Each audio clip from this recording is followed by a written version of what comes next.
اب دوسرا واقعہ ہے، یہ ہے ایک شخص جو بڑا مالدار ہے، کھیت بھی ہیں، پھل بھی خوب ہے، مال و دولت بھی ہے، لیکن ہے دنیا کا بندہ اور ہے مادہ پرست، اپنی عقل کو سمجھتے کہ میری عقل، میری محنت کی وجہ سے ساری کھیتی، یہ فصل، یہ پھل مجھے ملے ہیں۔ اس کا ایک دوست ہے، اللہ والا ہے، آخرت کا طلبگار ہے، وہ اس کو سمجھا بھی رہا ہے، او بھائی اللہ کو مان، اس کو اللہ کی نعمت سمجھ، اللہ کا شکر ادا کر، کچھ آخرت کو فکر کر۔ کہتے نہیں آخرت تو آنے والی کوئی نہیں، آ بھی گئی تو مجھے یہاں ملے تو وہاں بھی ملے گا۔ یہ ایک ذہن ہے، اگر ہم برے ہوتے تو اللہ دنیا میں تھوڑا ہی دیتا، تو بھائی کہ فرعون بہت اچھا تھا جو اس کو دے دیا اللہ نے، قارون بہت اچھا تھا۔ یہ ہے ذہنیت، اس کے تعلق سے اب یہ واقعہ دوسرا واقعہ ہے جو اس مقام پر آ رہا ہے۔ وَضْرِبْ لَهُمْ مَثَلَ رَجُلَيْنِ، اور اے نبی علیہ السلام ان کے لیے دو افراد کا واقعہ بیان کیجئے۔ جَعَلْنَا لِأَحَدِهِمَا جَنَّتَيْنِ، ہم نے ان میں سے ایک کو دو باغ عطا کیے، من اعناب، انگوروں کے، وَحَفَفْنَاهُمَا بِالنَّخْلِ، اور ہم نے انہیں کھجوروں کی درختوں کی باڑ سے گھیر لیا، وَجَعَلْنَا بَيْنَهُمَا زَرْعًا، اور ان کے درمیان کھیتی بھی جاری کر دی، دو باغ بھی ہیں، کھجور کے درخت بھی ہیں، باڑ بھی لگی ہوئی، حفاظت بھی ہے، کھیتی بھی اگ رہی ہے دونوں باغات میں۔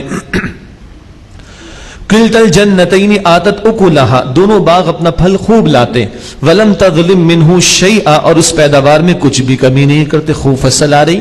وفجرنا خلالہما نہارا، اور ہم نے ان دونوں کے درمیان میں ایک نہر بھی جاری کر دی، اللہ تعالیٰ نے اریگیشن کا بندوبست بھی کر رکھا ہے۔ وکان لہ ثمر، اور اس کے لیے پھل بھی تھا، ایک مراد پھل اور ایک مراد اولاد، اولاد بھی انسان کی محنت کا ایک نتیجہ ہوا کرتی ہے۔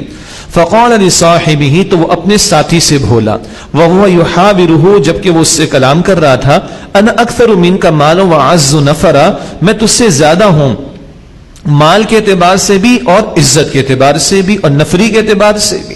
یہ ہے جو اس کا ایک گھمنڈ ہے، زعم ہے، اس کا ایک تکبر ہے، یہ سارا کچھ تو میرا ہے، تیرے پاس کیا ہے، تو کیا بیچتا ہے تو اس کا ساتھی کلام کر رہا ہے اس سے، لیکن اپنے تکبر کا اس نے اظہار کر ڈالا۔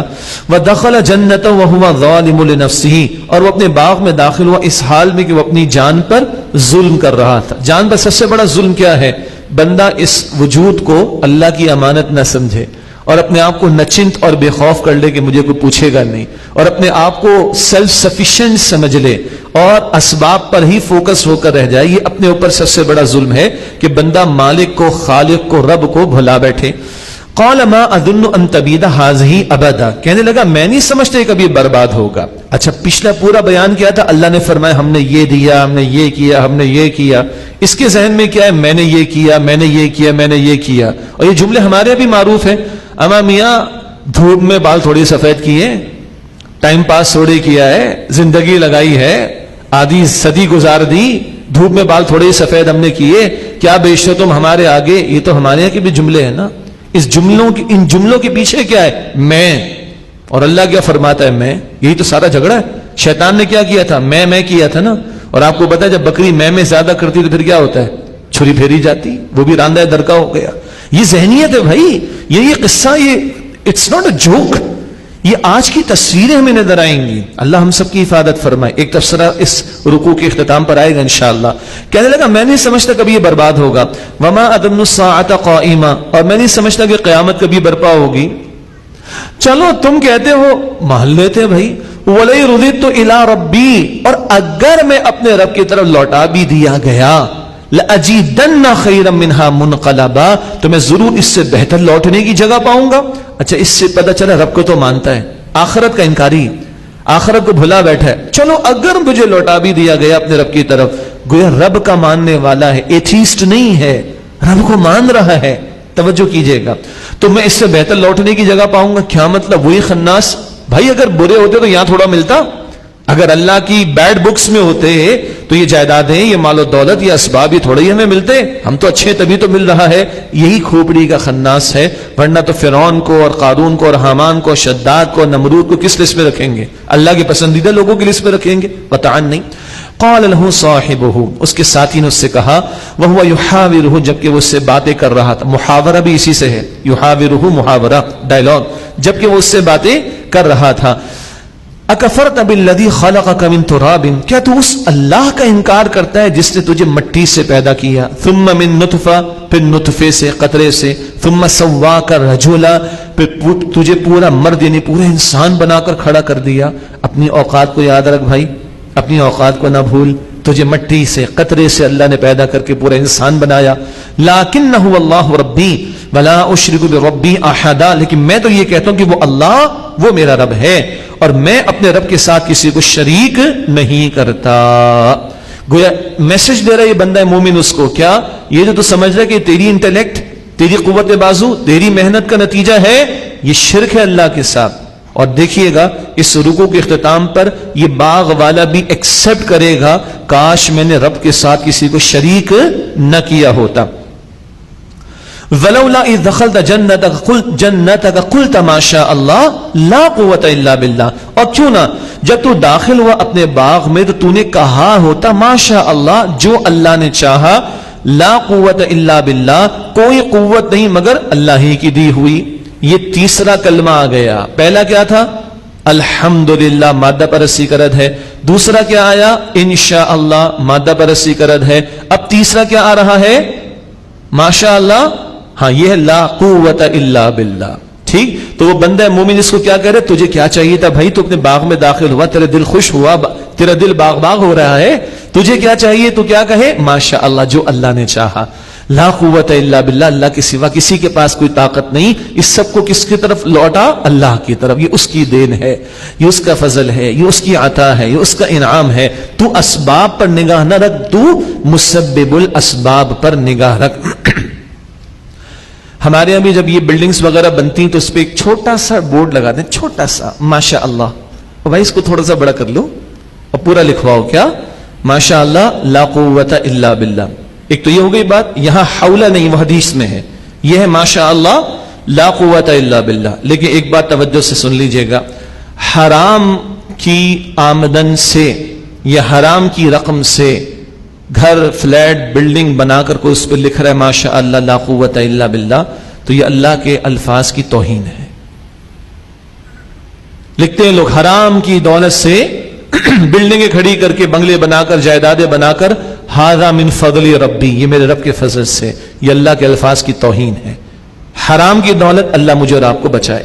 جھوپڑی بھی ہو بندے کی، چاہے کرائے کی ہو، حرام سے بندہ اپنے آپ کو بچائے۔ ہاں اس پہ لکھے آدمی ھذا من فضل ربی ماشاء اللہ لا قوت الا باللہ۔ ہم بھی کسی کی شے دیکھیں، کسی کی گاڑی پسند آ گئی، کسی کا بچہ اچھا لگا، کسی کی کامیابی ہم نے سنی، کسی کا گھر اچھا لگا، ہم بھی پڑھیں کیا ماشاء اللہ لا قوت الا باللہ، تاکہ نظر نہ لگے۔ بالکل صحیح ہے، لیکن حرام کی آمدن سے جو کچھ تیار کیا جائے، بنایا جائے، اس پر اللہ کے کلام کے الفاظ کو لکھنا، یہ اللہ کے الفاظ کی ایک نوعیت کی توہین ہے، اس سے بچنا چاہیے۔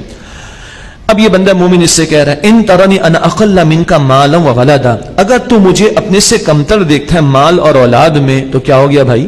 فعسى رب ان يؤتيني خيرا من جنتی کا، تو قریب ہے کہ میرا رب مجھے تیرے باغ سے بہتر دے دے۔ ويرسل علي حسبانا من السماء، اور تیرے باغ پر اللہ آسمان سے کوئی آفت بھیج دے، فتصبح صعيدا زلقا، پھر وہ مٹی کا چٹیل میدان ہو کر رہ جائے۔ اللہ کے لیے کیا مشکل، اس سے لے کے اس کو دے دے، اس سے لے کے اس کو دے دے، یا ان سب کا ختم کر کے کسی کو اپنے پاس سے دے دے، اللہ کے لیے کیا مشکل؟ تو عین ممکن ہے نا، تیرا مٹا دے، مجھے عطا فرما دے۔ او یصبح ماؤها غورا، یہ تیرے اس باغ کا پانی خشک ہو جائے، فلم تستطیع له طلبا، اور تو اس کو دوبارہ ہرگز تلاش نہ کر سکے، نہ پانی ہوگا نہ فصل آئی، برباد ہو جائے گا۔ عین ممکن ہے نا، تو ڈرتا کیوں نہیں اس بات سے؟ ایسے ہی ہو گیا۔ وَأُحِيطَ بِثَمَرِهِ فَأَصْبَحَ يُقَلِّبُ كَفَّيْهِ عَلَى مَا أَنفَقَ فِيهَا، اور اس کے پھل عذاب میں گھیر دیے گئے، اور اس نے جو اس میں خرچ کیا تھا وہ اس پر ہاتھ ملتا رہ گیا۔ وَهِيَ خَاوِيَةٌ عَلَى عُرُوشِهَا، اور وہ باغ اپنی چھتریوں پر گرا ہوا تھا۔ چھتریاں یاد آ گئی؟ وہ جو باغات میں بیلوں کو اوپر چڑھانے کے لیے، پھیلانے کے لیے ذرا چھتری ٹائپ کا چھجا سا بنایا جاتا ہے، یہ وہ چھتریاں۔ وَهِيَ خَاوِيَةٌ عَلَى عُرُوشِهَا، اور وہ باغ اپنی چھتریوں پر گرا ہوا تھا۔ وَيَقُولُ، سنیے، اور وہ کہنے لگا یا لیتنی لم اشرک بربی احدا، اے کاش میں نے اپنے رب کے ساتھ کسی کو شریک نہ کیا ہوتا۔ اس پر ابھی آتے ہیں، ایک اور نقطہ پہلے سمجھ لیں۔ اس بندے مومن کا دل دکھایا تھا نا اس نے، تیرے پاس تو مال کم ہے، تیرے پاس تو یہ کم، تیرے پاس تو وہ کم، میرے پاس ہے میں زیادہ، مال میں، جتھے میں، لشکر میں. اس کا دل دکھایا، اس کے دکھے دل سے پکار نکلی، اللہ نے قبول فرما لی اور یہ برباد کر دیا. دو باتیں سن لیجیے گا. ایک حدیث میں آتا ہے، حدیث ہے بخاری شریف میں، حضور نبی اکرم علیہ السلام نے فرمایا جس نے کسی میرے ولی، میرے دوست سے دشمنی کی، اس کے خلاف میرا اعلان جنگ. بہت بڑی بات ہے یہ. قرآن میں اعلان جنگ کن کے لیے؟ سود والوں کے لیے، سود خوری کرنے والوں کے لیے، سود کے لین دین کرنے والوں کے لیے. اور حدیث میں کیا فرمایا؟ بخاری کی روایت حدیث قدسی، جس نے میرے کسی ولی دوست سے دشمنی کی اس کے خلاف میرا اعلان جنگ. اللہ خود اپنے بندوں کی طرف سے پہ جواب دیتا ہے. اور احادیث کی روایات میں ایسا بھی آتا ہے، اللہ اکبر، اللہ کے بعض بندے ہیں کہیں رشتہ بھیجیں تو بیچاروں کا رشتہ قبول نہ ہو، کسی کے لیے سفارش کرے تو ان کی سفارش نہ مانی جائے، لوگ ان کو کوئی وقعت اور اہمیت بھی نہیں دیتے، مگر ایسے متقی ہیں اور ان کا مقام اللہ کے ہاں ایسا ہے، بھولے سے کسی بات پر قسم کھا لیں، اگر بھولے سے، اللہ ان کی قسم کی لاج رکھ کر وہ معاملہ ویسے ہی کر دیتا ہے. تو اللہ والوں کو، اللہ کے پیاروں کو، اللہ کے نیک بندوں کو ستانے سے بچنا چاہیے. یہ نقطہ بھی آیا. اب آئیے یہی بات، وَيَقُولُ يَا لَيْتَنِي لَمْ أُشْرِكْ بِرَبِّي أَحَدًا، اور کہنے لگا کاش میں اپنے رب کے ساتھ کسی کو شریک نہ کرتا. بھائی اس واقعے میں کسی بت کا ذکر آیا، دیوی دیوتا کا ذکر آیا، جھوٹے معبودوں کو پوجنے کا ذکر آیا؟ نہیں. کاہے کا ذکر آیا؟ وہ بندہ مومن کہہ رہا ہے اللہ اللہ اللہ کا انعام سمجھ. یہ کیا کہہ رہا ہے؟ میں، میری عقل، میری انٹیلیکٹ. اس کو شرک کہا گیا ہے، اور یہ ہے مادہ پرستی کا شرک. اسباب کو سب کچھ سمجھنا، مسبب الاسباب کو بھلا دینا.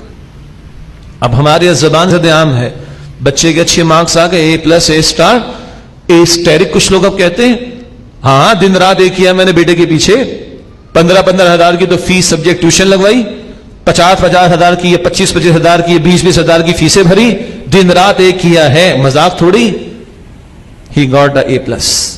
اللہ کہاں گیا؟ بچہ بھی کبھی اپنے دوست کو کہہ رہا ہے، کلاس میٹ کو، ابے تجھے تو کچھ آتا ہی نہیں ہے، میں نے محنت کی دن رات، میرے ماں باپ نے محنت کی ہے میرے پیچھے، بھاری بھاری فیسیں دیں، میں نے محنت کی.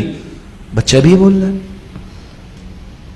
اور وہ ابا بھی کبھی بول رہا تھا، بیٹا دھوپ میں تھوڑے بال سفید کیے، باپ دادا کی ہیریٹیج چلی آ رہی تھی، دن رات ایک کیا ہے، آج دیکھو ہم کہاں کھڑے ہوئے، ہم کہاں کھڑے ہوئے. یہ کیا ہے؟ یہ ہماری عام لینگویج ہو گئی. بڑا زبردست ڈاکٹر ہے جی، ایک ہی ڈوز میں بچے کو کھڑا کر دیا اس نے. اللہ کہاں گیا؟ ہو رہا ہے کہ نہیں ہو رہا؟ ارے الحمدللہ مسلمان ہیں، کچھ اور نہیں کہا جا رہا، کہا جا رہا ہم اس فتنے میں مبتلا نہ ہو جائے. ہاں جی اللہ کا بڑا کرم ہے، ماشاءاللہ میرے بچے کے مارکس اچھے ہیں، ختم ہو گئی بات. اللہ کا بڑا فضل ہے، اللہ نے بڑی ترقی دی، بڑا کاروبار چمکا دیا، ختم ہو گئی بات. اللہ کا بڑا کرم ہے، بڑے اچھے ڈاکٹر صاحب ہیں ماشاءاللہ جی، اللہ تعالیٰ نے ہمارے بچوں کو ان کے ذریعے شفا دے دی. بس اس کو شامل کریں اور ساری بات کو کس کی طرف نسبت دیں؟ اللہ کی طرف. فرشتوں نے کیا کہا تھا؟ لا علم لنا، ہمیں کوئی علم ہی نہیں. پیغمبر کیا کہیں گے؟ اللہ ہمیں کچھ علم نہیں ہے. تو ہماری کیا اوقات، کیا پدی کا شوربہ. یہ ہے دوسرا واقعہ، دجالی فتنے کا رد، مادہ پرستی کا شرک، مٹیریلزم کا شرک جو آج کے دور کی معروف بات ہے، اس کے توڑ کے لیے واقعہ بڑا قیمتی ہے. وَلَمْ تَكُنْ لَهُ فِئَةٌ يَنْصُرُونَهُ مِنْ دُونِ اللَّهِ، اور اس کے لیے کوئی جماعت نہ ہوئی کہ اللہ کے سوا وہ اس کی مدد کرتی. وَمَا كَانَ مُنْتَصِرًا، وہ بدلہ لینے کے قابل بھی نہ تھا. هُنَالِكَ الْوَلَایَةُ لِلَّهِ الْحَقُّ، یہی اختیار اللہ برحق کے لیے ثابت ہوا. هُوَ خَيْرٌ ثَوَابًا وَخَيْرٌ عُقْبًا، وہی اللہ بہتر ہے ثواب دینے کے اعتبار سے اور بہتر ہے بدلہ دینے کے اعتبار سے. کل اختیار اللہ سبحانہ و تعالی کا.